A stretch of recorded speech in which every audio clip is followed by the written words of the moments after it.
Welcome to the -8 Q400 Systems Training Propeller Module. In this module, we will give an overview of the propeller system, talk about the propeller reduction gearbox, and how the propeller system is controlled. We'll also discuss the various operating modes of the propeller, and talk about Synchrophase and Reduced NP. We'll also talk about some other systems including prop overspeed governing, Autofeather, and alternate feather. As always, we will end with a discussion of the limitations of the propeller system, as well as normal and abnormal procedures associated with the propeller. The Q400 is pulled through the air by two Dowty R4 weight propellers driven by PW150A engines. Each propeller has 6 blades that are fully feathering and reversible, with a total diameter of 13 feet 6 inches. Each engine has a PEC, or propeller electronic control, which manages blade angle based on current and desired propeller speeds.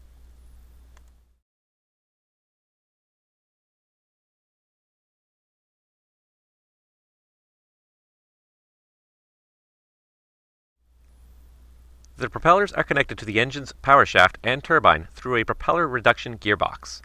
The gearbox reduces the faster rotation speed of the power turbine to a much slower speed for efficient propeller thrust. Attached to the propeller gearbox are several other engine components that are driven by the power shaft turbine combination. These include a pitch control unit, or PCU, a PCU oil pump, a propeller overspeed governor, or OSG, the engine-driven hydraulic pump, and the 115-volt AC generator. The PCU oil pump, and OSG will be discussed shortly. The AC generator and hydraulic pump are discussed in the electrical and hydraulic modules respectively. One thing to note about the AC generator is that it requires a minimum rotation speed before it can generate AC power. As such, it only generates power when the propeller RPM exceeds roughly 550 RPM, and does not generate AC power when the propeller is operating at low speeds, such as in start feather.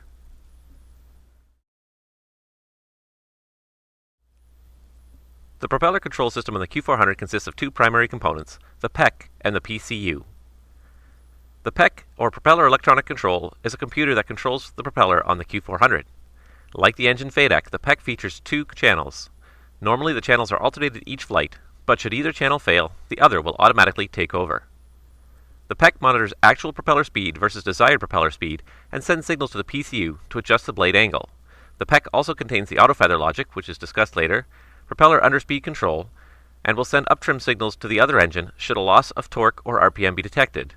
See the engine module for more information on uptrim. The PEC also communicates directly with the engine FADEC and will proactively change the blade angle when major power changes are occurring to minimize overspeed or underspeed associated with reacting to a torque change after the propeller changes speed.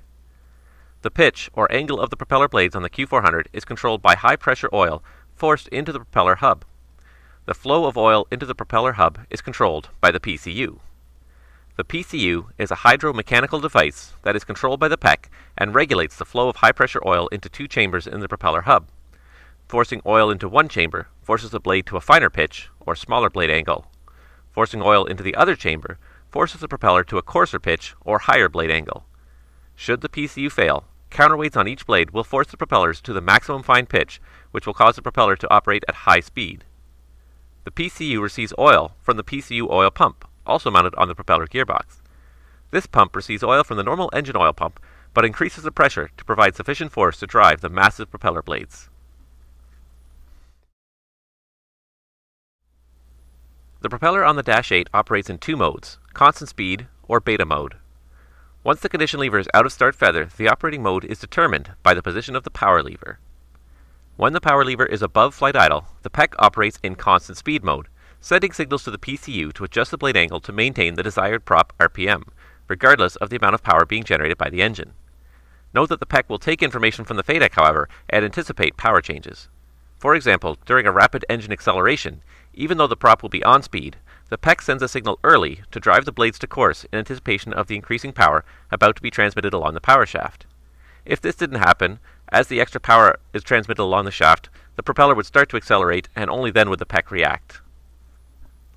When the power levers are at or below flight idle, the PEC operates in beta mode. In the beta range, the blade angle is directly controlled by power lever position.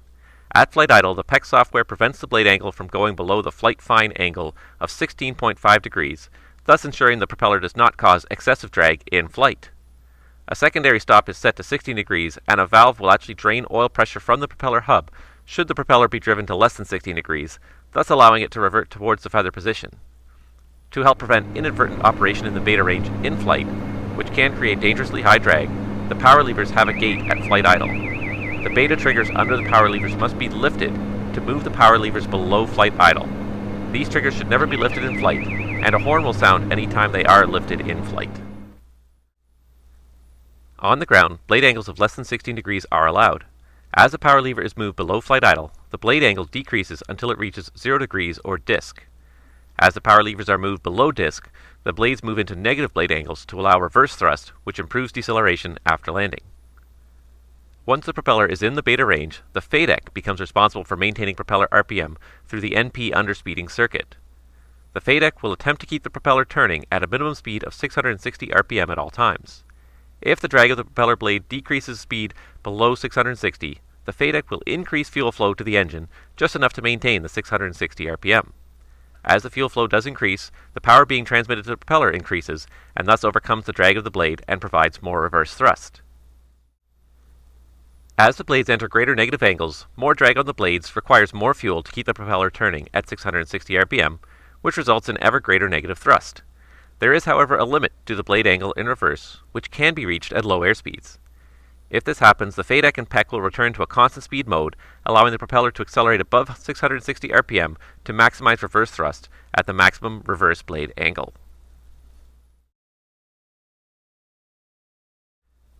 Since the giant propeller on the Q400 is one of the largest sources of aircraft noise, the PEC has a few additional operating features to help minimize the overall noise footprint of the aircraft. The first noise-reducing feature of the PEC is the propeller synchrophase. This system automatically adjusts the propeller speeds when the propellers are operating at close to the same speed. By adjusting the propellers to operate at the same speed and slightly out of phase, noise and vibration from the propellers is minimized. Note that the propeller synchrophase is inhibited when operating at 1020 RPM to ensure there is no reduction in power during takeoffs or go-arounds due to synchrophase adjustments. The second noise-reducing feature is the reduced NP landing. Normally for approach and landing, the condition levers are returned to max 1020 to ensure full power is available should a go-around be required. The higher RPM, however, does result in a noisier approach. By pressing the Reduce NP Landing button on the engine control panel, with the condition levers at 850 and power between flight idle and 50% torque, the reduced propeller speed of 850 is locked in for the approach. Once the Reduced NP Landing message appears on the engine display, the condition levers can be advanced to the max 1020 position, but the propellers will still turn at 850 RPM, resulting in lower noise levels on the approach. The Reduced NP Landing mode will remain active until one of the following three events occurs. On touchdown when the power lever is moved aft of flight idle, or if the power levers are moved above 65 degrees, such as would be needed for a go-around, or if the Reduced NP Landing button is pressed again. When Reduced NP is cancelled, the propeller speed will revert to the speed determined by the condition lever position.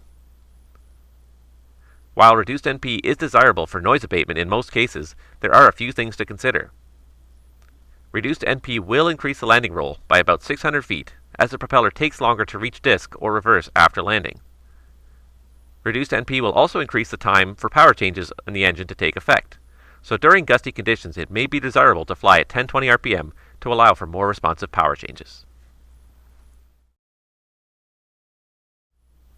One final piece of equipment mounted on the propeller gearbox is the Propeller Overspeed Governor, or OSG. The OSG detects propeller speed through the propeller gearbox. The OSG provides a hydromechanical protection against prop overspeeds. When the propeller speed reaches the OSG threshold of 1060 RPM, the OSG closes a valve which prevents the high-pressure oil from entering the prop hub. Without the high-pressure oil, the propeller blade angle coarsens, which increases the load in the propeller and slows it again. As the speed drops below 1060, the valve opens again, more oil flows in, and the propeller speeds up again. When the propeller is operating at the OSG limit, it will often be seen to fluctuate above and below the limit as the OSG cycles close and open until the cause of the overspeed is removed. A secondary electronic overspeed governing is also available should the primary OSG fail. The electronic overspeed governing is actually controlled by the FADEC and was mentioned in the engine module. Should propeller RPM exceed 1120 RPM, the FADEC will begin reducing fuel flow to reduce the torque, and thus the propeller speed should reduce.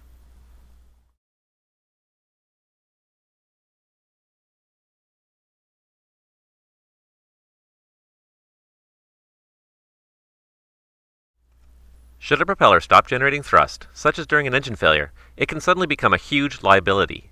The propeller becomes equal to a solid disc of the same diameter. On the Dash 8, this can be over 15,000 pounds of drag on a wing where you had forward thrust only seconds ago. It is imperative thus to reduce drag quickly if the airplane is to continue flying safely, especially if the failure occurs close to the ground. The propeller can be feathered in one of three ways: manual feathering, Autofeather, or alternate feather. Manual feathering is achieved by simply moving the condition lever to the start feather or fuel off positions. This is often done through memory items when time is not absolutely critical, and also occurs at every shutdown. However, during takeoff and landing, it is imperative that a failed engine be feathered quickly but correctly. The result of feathering the wrong engine would and has been disastrous. Thus, an autofeather system is installed. When the autofeather switch is selected, AF Select appears on the engine display to indicate the system is selected. The system arms when both engines are above 50% torque and both power lever angles are above 60 degrees. The AF Select then changes to AF Arm to indicate the system is armed. Note that if AF Arm does not appear when takeoff power is set, the takeoff must be aborted. If either engine torque then drops below 25%, the PEC waits 3 seconds and then feathers the corresponding propeller, and also sends an uptrim signal to the operating engine. The autofeather system will also activate the alternate feather pump for 30 seconds to ensure the propeller feathers correctly, even if engine oil pressure is lost. All of this ensures a failed engine is quickly feathered during critical flight phases without excess crew distraction. The autofeather system is disarmed again if the autofeather switch light is selected off, one or both power levers are moved to flight idle, or if a propeller autofeathers, then the system is disabled and can't autofeather the other propeller. One final note about the autofeather, if triggered, is that the NP underspeed circuit in the corresponding FADEC will be disabled. This prevents the FADEC from adding fuel to try to maintain that 660 RPM minimum if the engine is still operating, but an uncommanded propeller feather has occurred. The alternate feather system provides a backup means of feathering the propeller in case the manual feather or autofeather do not work for some reason. The alternate feather system is a separate electric feathering pump that feeds oil from a small, dedicated reservoir to a backup feathering valve in the PCU. This allows the propeller to be feathered even if normal feather valve is malfunctioning or if the propeller RPM is already so low that the PCU oil pump can't supply enough high-pressure oil. Additionally, because the alternate feather pump is electric, it can be used by maintenance to feather and unfeather the props when the engines are off. One important side note is that the alternate feather oil reservoir is very small, and the alternate feather pump can only supply oil for a short period of time, somewhere around 30 seconds. During an emergency, it is important that the engine be shut down reasonably quickly after using the alternate feather, or the props may unfeather again.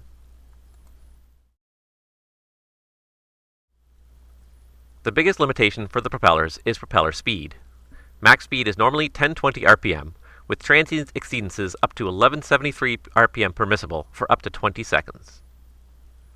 There are also some maximum power settings related to wind speed due to the loading on the propeller. Maximum wind speed for ground operations with the nose more than 30 degrees out of the wind is 50 knots. Additionally, there are limits to the power setting when the aircraft nose is out of the wind more than 30 degrees, depending on if the aircraft is static, not moving, or maneuvering, to prevent unusual side loads or rear loads of the propeller.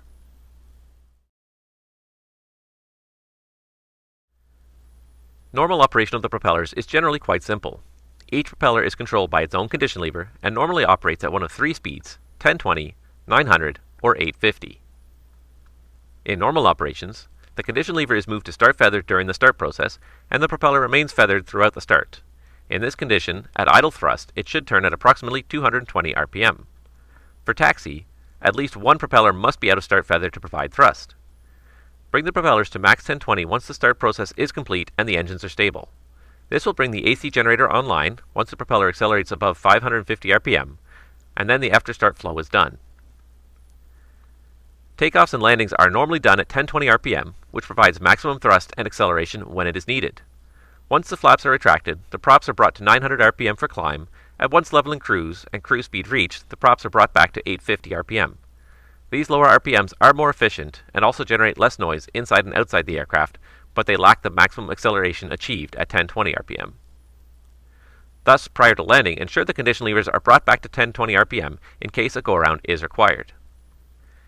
At the end of the flight, the propellers are brought to start feather for at least 30 seconds prior to shutdown. This allows the engines to cool somewhat before being shut down, and in turn reduces long-term wear on the engine. There are two other important propeller operations to talk about. The first is the reduced NP landing. In the reduced NP landing, the aircraft approaches and lands at 850 RPM instead of 1020 RPM, the primary advantage being a reduced noise footprint for noise-sensitive airports. However, the lower RPM means the aircraft is less responsive to power changes in the air, such as may be needed on a gusty day, and will also require an increase in landing distance of approximately 600 feet, as the propellers take longer to reach disk reverse after landing. To perform the reduced NP landing, push the reduced NP landing button on the engine control panel prior to advancing the engine condition levers to max while on approach. Note the reduced NP landing readout on the ED. This latches the props at 850 RPM even though the condition levers are set to max 1020. Pressing RNP again will cancel the reduced NP selection. Should a go-around be needed when in reduced NP, once the power levers are advanced above approximately 65 degrees, the reduced NP landing request is cancelled, and the propellers are reset back to 1020 RPM. Note that reduced NP landing mode automatically cancels if the airplane is on the ground with the power levers below flight idle. The second normal operation is the OSG test.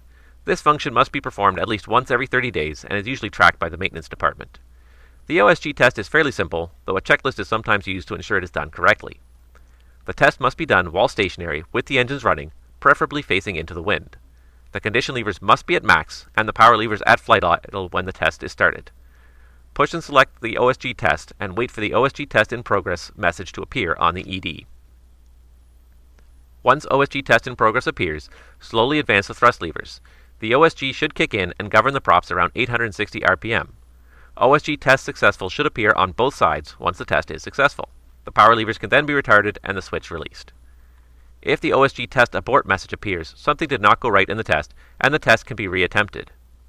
If the OSG test fail message appears along with a PEC caution light, maintenance will be required prior to flight.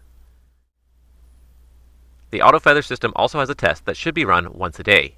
The Autofeather test is accomplished by selecting the Autofeather switch when the condition levers are in the fuel off position. Messages on the ED will indicate when the test is in progress and whether the test was successful or failed after the test process completes. Reselect the Autofeather switch off once the test is complete.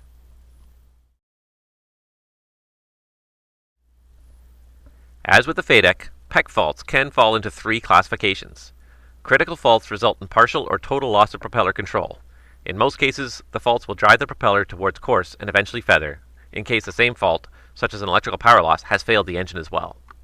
In ground modes, it may be impossible to determine how the prop will react, as forces on the blade can vary substantially while operating in the beta range. Cautionary faults will allow the PEC to keep running, usually with a loss of control in the beta range. These will illuminate the number 1 or number 2 PEC caution light, and the checklist reiterates that operation after flight idle are not allowed, as the prop may unexpectedly feather. Advisory faults are minor faults with no loss of function. Usually it is just a loss of redundancy of one or more functions. There is usually no indication to the crew, as the messages are logged internally for later retrieval by maintenance. AUPC, or Automatic Underspeed Protection Circuit, is a special independent circuit that helps guard against uncommanded feathering of the propeller. AUPC is armed when the condition levers are above start feather, torque is greater than 50%, and neither the Autofeather nor alternate feather are active. Once AUPC is armed, if it detects propeller RPM dropping below 816 RPM while the torque is still high above 50%, it will send an overriding signal to the PCU to move the blades to fine pitch, thus increasing prop speed. Because this signal cannot be overridden by the PEC, the propeller will most likely accelerate until the overspeed governor kicks in and will run at the OSG speed of 1070 RPM. Once AUPC is triggered, it is latched on, and reducing requested torque will not cancel the fine pitch command. Only a command to feather the propeller, either through the condition levers, the alternate feather, or the Autofeather, can override the AUPC.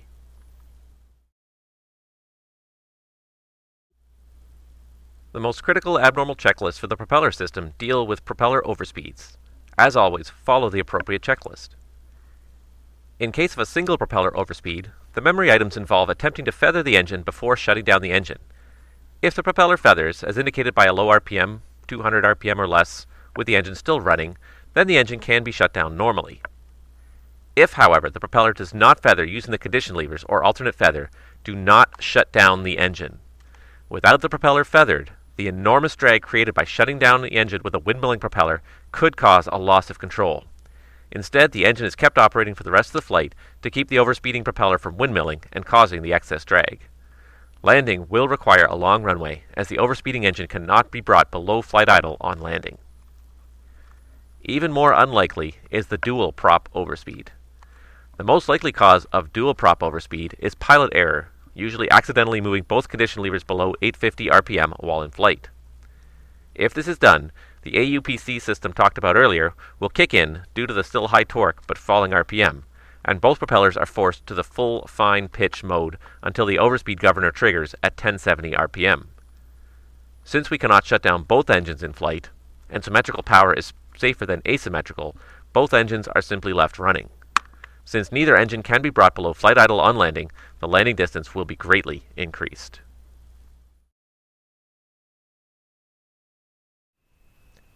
This concludes the propeller module of the Q400 systems course. Once the review is complete, if you have not already done so, it is highly recommended that you view the engine module as well. These two systems are very closely interrelated, and subjects of the propeller system may not make sense until you have watched the engine system as well. We will now conduct a brief review. I suggest you prepare to pause the video as each question is displayed and attempt to answer it yourself before the correct answer is revealed. Let's begin.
This concludes the current module. I hope you found this information useful. Please ask any questions you may have in the comments section below. And please subscribe to the channel to be alerted when more modules are complete. Thank you for watching.